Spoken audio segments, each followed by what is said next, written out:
Coming up on Lawmakers, Senate Majority Leader Bill Stevens proposes to clarify the institution of marriage. Governor Perdue travels the state to highlight homeland security. And joint House-Senate budget hearings continue at the Capitol. Those stories and more are coming up next. From Atlanta, this is Lawmakers for Wednesday, January 21st. Here are your hosts, Gerald Bryant and Nwandi Lawson. Good evening, everyone. Also on tonight's broadcast, Georgians fight to keep their military bases open. And we'll take a look at Governor Sonny Perdue's education proposals, but our top story tonight, defining marriage in Georgia's Constitution.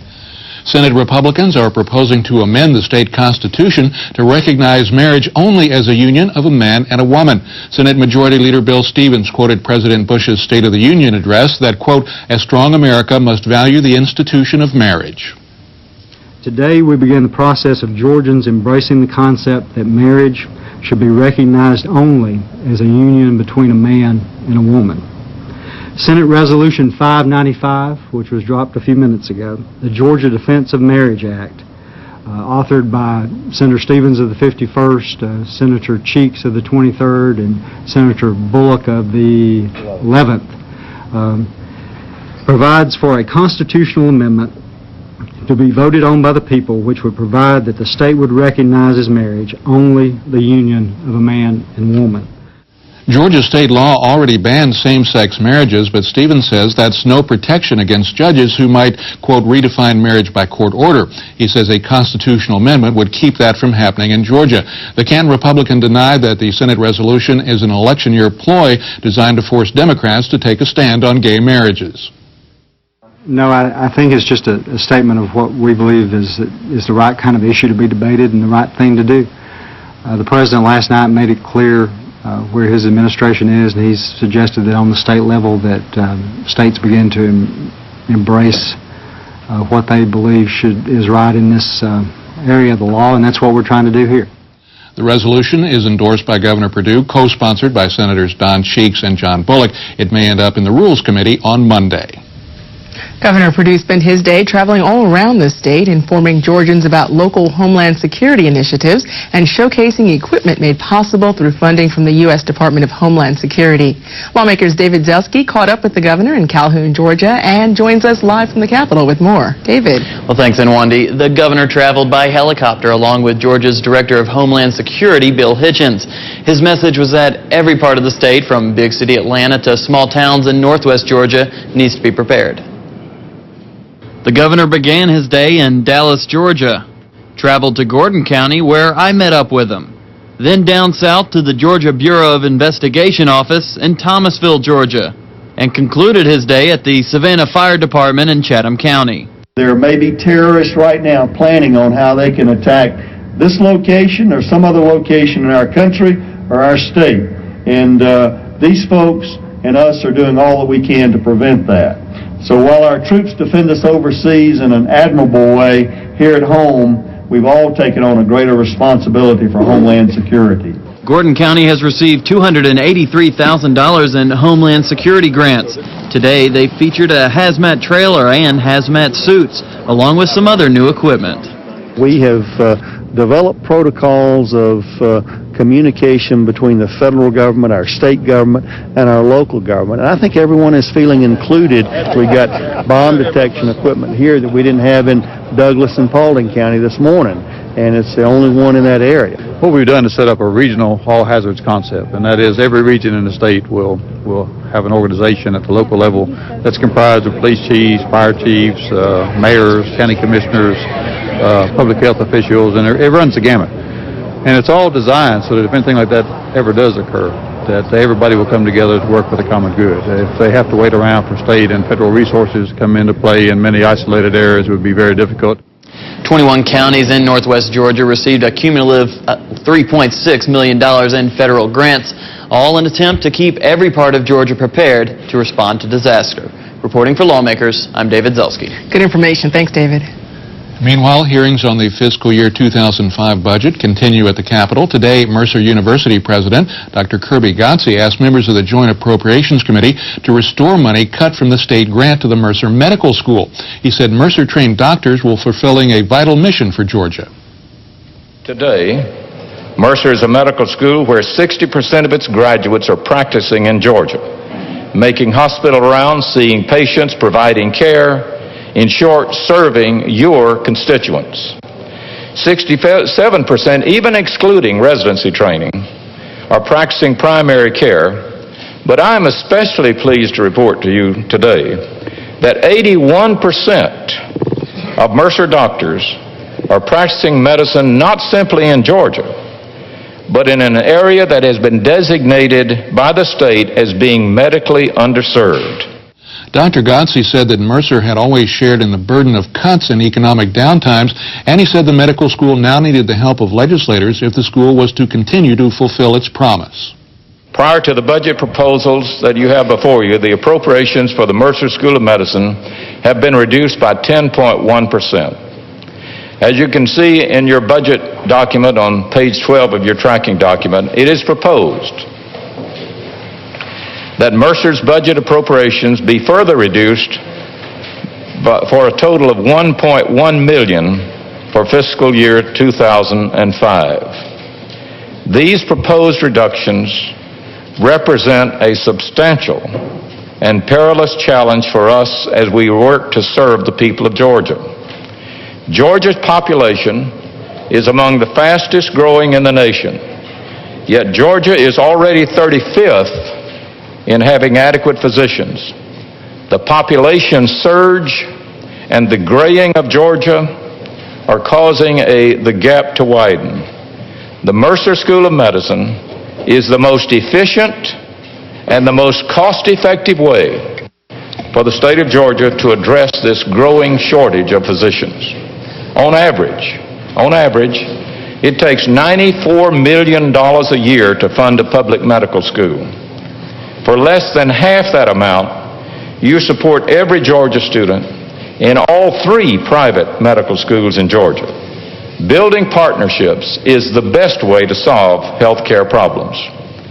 And we hope our improving access to health care all across this state will warrant your reconsideration of these proposed reductions. We need your help. Governor Sonny Perdue announced his K-12 education initiatives during the recent State of the State address. Chrissy Thrasher has more on GeorgiaLearns.com. Chrissy. In Wandy, education is one of the governor's top priorities. GeorgiaLearns.com is the governor's education package. It aims to ensure Georgia's children are properly educated by raising education standards across the state. As part of GeorgiaLearns.com, the governor revamped the current Office of School Readiness, creating Bright from the Start, Georgia's Office of Early Care and Education. It will improve coordination among Georgia's several early childhood providers and programs, including the pre-K program and Smart Start. GeorgiaLearns.com also recognizes the importance of teachers, providing every teacher with a 2% pay increase. I don't know if you've been in a classroom lately, but I think they deserve it. It also allows teachers more control of their classrooms. Students need to know that they can lose their driving privileges if they disrupt the learning process. And provides teachers more flexibility in determining the best way to fit the needs of unique students. So my plan replaces demoralizing letter grades with numerical scores for schools so that continuous improvement can be measured. And because our poorer school districts face real challenges in educating their students, my budget will help them by providing $62 million in added relief to the poorest of our state school districts. The governor's education package also promotes the need to improve Georgia's SAT scores. Currently, Georgia is ranked 50th in the nation. The governor says linking the SAT with the Hope Scholarship will motivate students to take the test seriously and will lead to better preparation for college and higher SAT scores. With his education package, the governor hopes GeorgiaLearns.com will inspire and empower greater student achievement and raise education standards all across Georgia. For more information on the governor's education package, you can visit its website at www.georgialearns.com. Reporting from the Capitol, I'm Chrissy Thrasher for Lawmakers. Thanks a lot, Chrissy.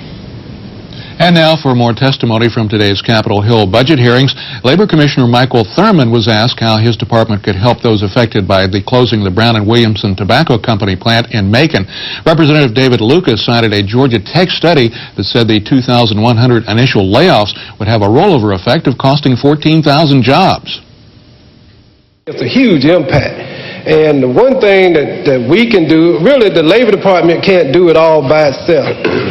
What it takes and what I've seen in the Bibb County and Warner Robins area is a commitment from the public and the private sector, which is what you must have to reposition yourself. The challenge that you have to recognize, say with those 2,100 jobs, when we talk about the recovery and, you know, the coming economic boom, the reality is those 2,100 jobs are not coming back no matter what happens to the recovery. The same is true with the textile job. Those jobs are not coming back. And if they come back, they will come back in India or Taiwan or some foreign shore. Number one, and I'm a little bit away from the Labor Department, is education. Got to have a skilled, trained workforce. Number two, we have to recognize that we can leave really no one behind in terms of job training opportunities. President Bush talked about a new job training program last night. I'm hopeful that that will have an impact. But more investment of time, energy, and resources at the state level in training and preparing people. My best quote that I can think of is that in the future, the key element of economic development will be a skilled, trained workforce. And believe it or not, if I'm still Labor Commissioner a couple of years from now, I predict that I'll be talking to you about a shortage of workers. If I can still be around in 2006, because when the economy comes back, and it will, what we're going to find is a shortage of workers.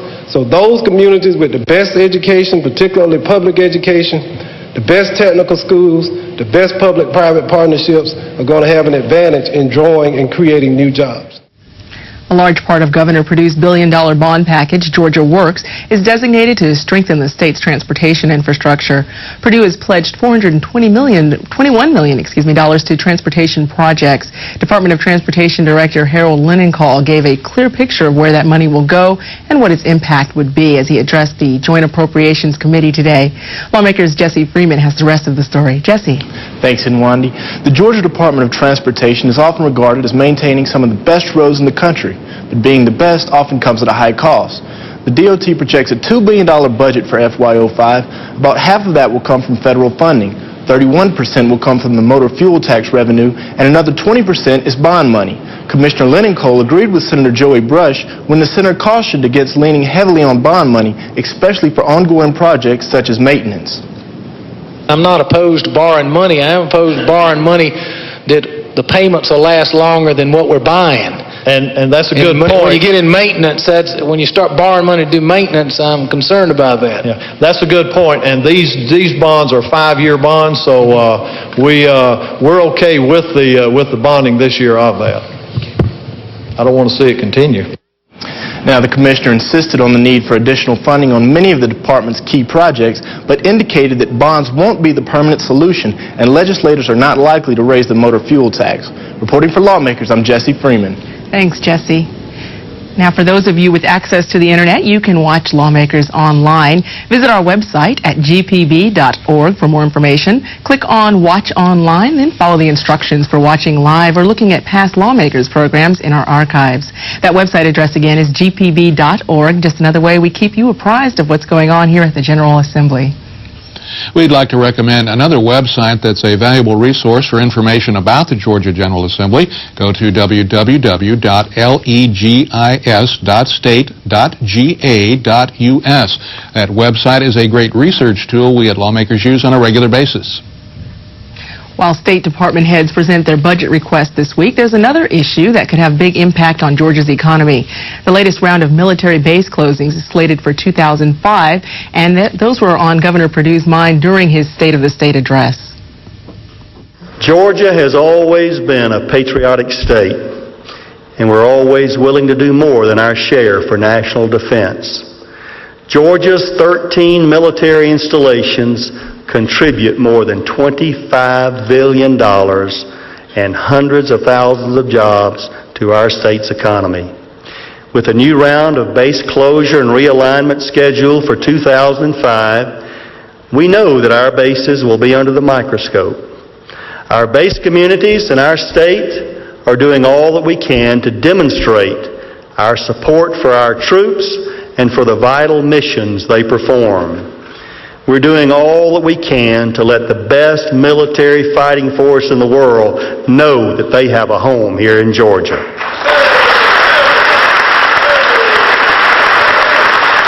In partnership with Georgia Public Broadcasting's Georgia Week in Review, we've been looking into the potential impact of base closings in Georgia. There's already a payday loan bill in the General Assembly that's designed to protect members of the armed services from loan scams. We begin our two-part series in Warner Robins.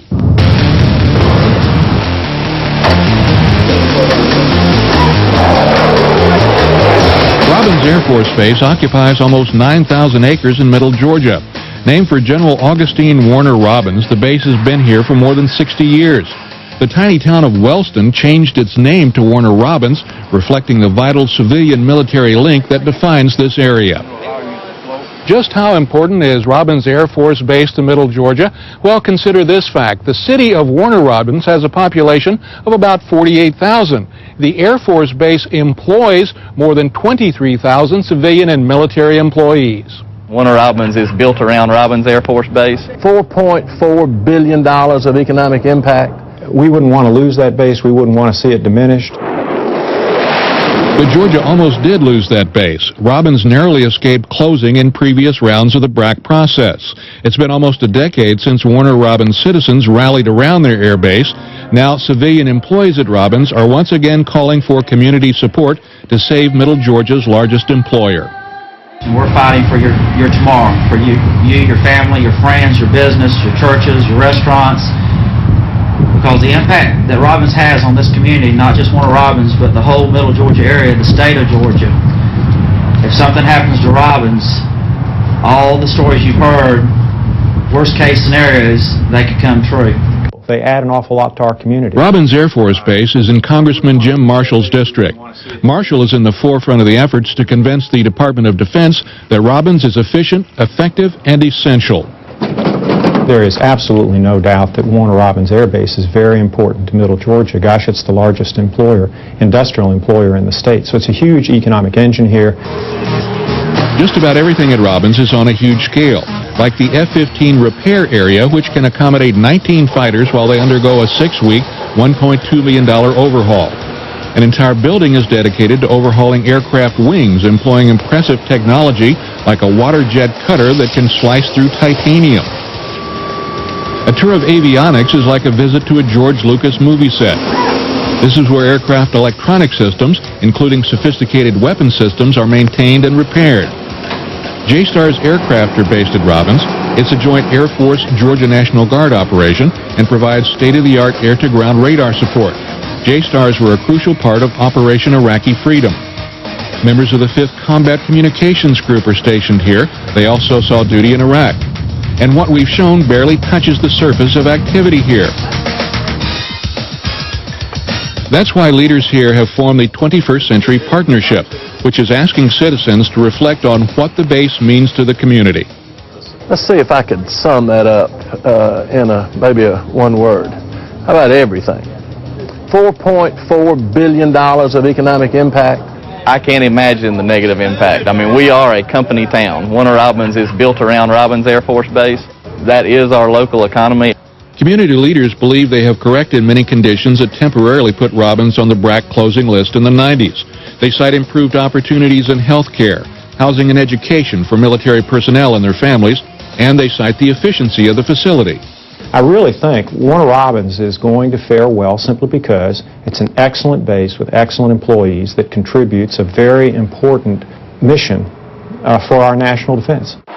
While leaders talk in terms of Robins not only surviving but growing, there is obvious concern about what could or would happen if the base closes.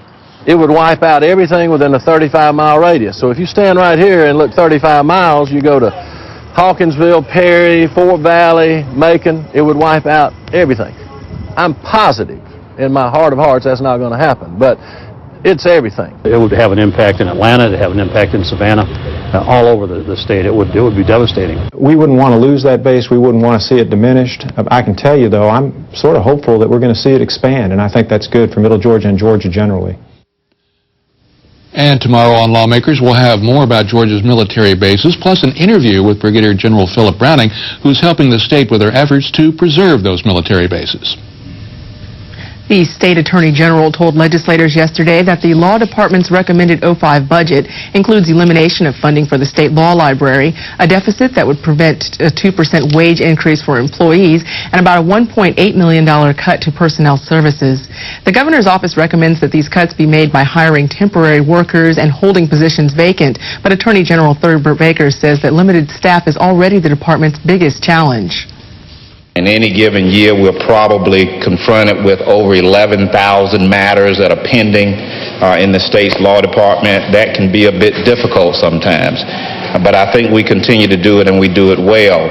I will tell you, just as a general matter, that it is impossible to handle all of the state's legal business with 106 lawyers, but we do have the ability to hire outside counsel to help us work through the state's legal issues. If we didn't have that, I'm not sure we could ever keep up. The concern I have always expressed, though, with having to hire outside counsel is that it costs us twice as much when we have to go outside the law department to provide those legal services. Every year we come over, we try and talk a little bit about easing that burden so that we can add to the in-house staff in order to reduce the outside legal bill. The law department is currently operated by 192 total employees, including lawyers, paralegals, and administrative clerks. Also, during yesterday's joint budget hearings, the Georgia Public Defense Standards Council outlined its efforts to improve the state's indigent defense system. During the last session, House Bill 770 divided the state into 49 public defender circuits. According to the council's director, this plan provides uniformity and local control. And I think it's significant to make sure that we all realize that this is a statewide system with statewide standards, but there is a great deal of local control built in, and I think that was part of the legislation, which was very wise. It gives us the opportunity and the ability and the responsibility to make sure that there are equal standards applied in the way that public defenders carry out their business. That you don't get one type of public defender in South Georgia and another type in North Georgia, that we will have a system as best as humanly possible that will provide the same type of defense, same type of services throughout the state. But at the same time, that public defender is from that local circuit, and he or she will be appointed by a commission composed of people from that circuit. The 11 members of the Georgia Public Defense Standards Council are appointed by the governor, lieutenant governor, House Speaker, and Chief Justice of the Supreme Court. The governor's economic advisor says job creation, wages, and individual tax collections are up, but Hank Thomason told legislators during yesterday's budget briefings that the flip side is corporate tax collections. A bad sign, or at least not no revision of what was bad before. Corporate income taxes showed no gain. Corporate income taxes, if adjusted for seasonal changes, fell by almost 22.5%. And this means that corporate income taxes have been dropping for 4 years. Now, 4 years exceeds by 1 year the drop which has been experienced in the collections by the Treasury. But it is quite clear that while corporate profits in the U.S. were going up at 16 to 20%, it is somewhat surprising that our collection should drop by more than 20%, and that to be in such direct contrast to gains in the federal collections. We, of course, take pride in not following the federal. However, we usually take pride in not following the federal when our growth rate is above theirs.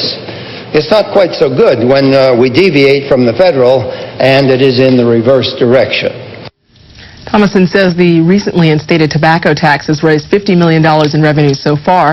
He added that modest job growth and the governor's pledge not to raise taxes, however, would make it difficult to balance the '05 budget. The revenue line has shifted down. We are not taking steps to move it up. In fact, he has explicitly ruled out any sort of enhancement that might shift that line up, and consequently, we face a temporary and indeed a lingering problem of budgetary imbalance. It's not going to go away. We may be able to cut and work through efficiencies. This was the approach in the 1990s. Whether there is still enough slack so that you can, in '06 and '07, move back towards the allotment lines of the years 93 through '01, I don't know. But we do know certainly that the pressure will be great and that that gap does persist. Thomason said he looks to increase corporate tax collection to make up the shortfall. Meanwhile, the Georgia State Capitol, which has been renovated and is beautiful, has more to see than just the Senate and House of Representatives. Lawmakers Angelina Washington tells us more about the beauty and history that adorns the walls under the Gold Dome. Portraits are a major part of the atmosphere in Georgia's state capitol, but not just any portrait. They depict Georgians, and this is the Georgia Capitol. The subjects for the paintings are primarily people who have contributed to our history. Many of the paintings date to the early 1800s, some costing thousands of dollars. Paintings in the rotunda are the oldest and most valuable in the Capitol. John Hunnicky has the responsibility for making sure portraits are properly cared for. I do the cleaning on a rotation basis, so about every 3 weeks I'm back to where I left off the last time. Every governor can be found on the second floor of the Capitol, along with Nobel Peace Prize winners Jimmy Carter and Martin Luther King Jr. Olson says the art is of such importance that it will never be sold, but may be loaned to universities. At one time hung in the military Capitol. They were actually commissioned by the legislature. Many portraits are in storage and are placed in a 5-year cycle due to limited space. Currently, there are no established rules as to how paintings are displayed. After each governor's term, a ceremony is held to unveil his portrait. As you can see, the Capitol is not only filled with politics, but with historical beauty and culture. For Lawmakers, I'm Angelina Washington. And coming up tomorrow on Lawmakers, it's the 31st anniversary of the Roe versus Wade decision, and demonstrations on both sides of the abortion issue are expected at the Capitol. And Governor Perdue gets a royal visit from Sarah Ferguson, the Duchess of York. Just another reminder, for those of you with access to the internet, you can also, of course, watch Lawmakers online. Just visit our website at www.gpb.org. Lawmakers is streamed live, then archived on our site every night that we're on the air. Now stay tuned for an exploration of Prague and Budapest on travels in Europe. That program is coming up next right here on Georgia Public Broadcasting. And it is our broadcast for this, the second day of the FY 2005 budget hearings. Thanks for joining us. I'm Gerald Bryant. And I'm Wandy Lawson. For everyone here at Lawmakers, good night.